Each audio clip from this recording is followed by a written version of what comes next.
that the private sector has a very strong role and is going to be key to the development of Africa. So for the program itself, so we have this mission, 10 years, 10,000 entrepreneurs, $100 million. We've run it successfully for 3 years now, and we've identified, empowered, mentored, nurtured, and funded 3,000 entrepreneurs till date. Now the entrepreneurs cut across all the African countries. They cut across various sectors. We don't choose any sector. We're sector agnostic. They cut across various age grades. You won't believe, we actually have entrepreneurs who are over 60. Aminda V, the CEO of the foundation, calls them geriatric-preneurs like herself. That's what she says. It's really very hilarious, right?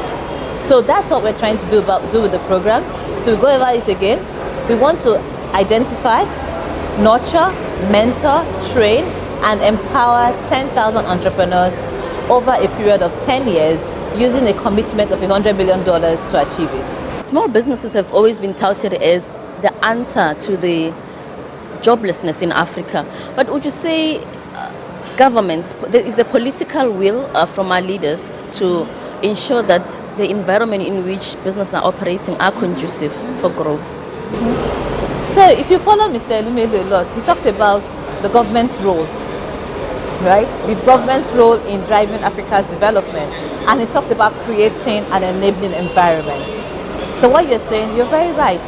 So entrepreneurs have the will, but they also need the encouragement from government. It's about providing certain infrastructure. So for example, power. Power continues to be a problem that has plagued the continent. I won't just say Nigeria, because it's across various parts of the continent where you still have load shedding, right? There's power, and then the issues of taxation. Multiple taxation continues to be a problem. In some countries in Africa, even to register your business is tough. Business registration is tough. And why do we know this? You see, part of what we do, we strongly believe in data. So for us in our program, once we will identify your idea, we will only fund your business. So for you to get your funds at the end of the day, you must have registered your business so that you are standing up to be counted, right? But now, for some people, they've had issues trying to get this registration in. But we say, look, as an entrepreneur, you must also know how to be resilient. You must know how to push through the barriers. But if the barriers were not there, Gloria, it would be much easier, as I'm sure you know. So that is going to be the kind of interplay where government as well comes in to support entrepreneurs. And there are various ways we can do that.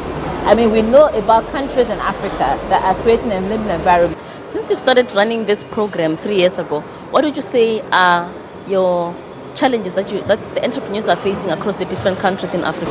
Also, a very wonderful question. You see, what we've learned from running this program is that entrepreneurs are the same, right? If you look at the top 10 problems that face entrepreneurs, you see that there are similarities. The only difference might be, okay, maybe it's number 1 in this country and number 3 in another country. But the most recent survey we did with the entrepreneurs, the strong things that came up from them: taxation. Taxation, taxation, taxation. They are just starting out, right? They need as much of their returns as possible to be able to put back into their business. Taxation.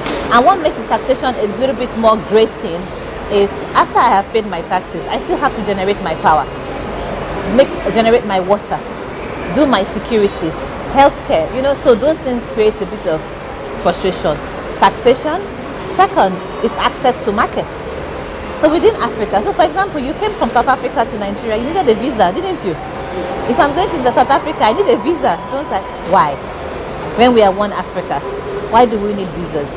And even trying to move things around. So market access, even though on the continent of Africa, we have billions of people, we are unable to compete as effectively as you'll find like a China market, where, I mean, I'm just moving things from one area to another. There are no barriers to trade. So access to market continues to be a problem. So even though you have a business idea, maybe where you are, the market is, let's say, somewhat saturated, but there's another market just across that you can go to. So let's look at Nigeria. Benin Republic is just next door, right? Yeah. From here to Benin Republic, it's a 2.5-hour drive, right? But you have all these barriers that makes them unable to extend their frontier. Coincidentally, the speaker that is speaking right now is speaking on extending the frontiers, right? But they are unable to do that because of this variation.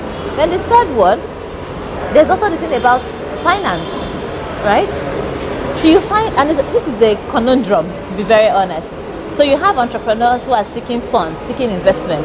Now from our world, we know that we have people, right, who have money, who are seeking viable businesses to invest in as well. So you now wonder what's going on.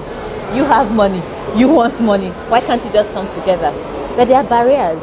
So investors who want to invest, especially foreign investors, they want to be sure that your currency is stable.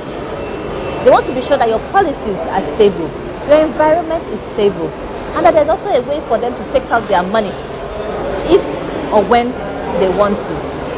They want to ensure that you have a system of tracing people, of tracking people, that your system works, that the contracts they sign with you is going to hold water in some courts if ever there's a breach.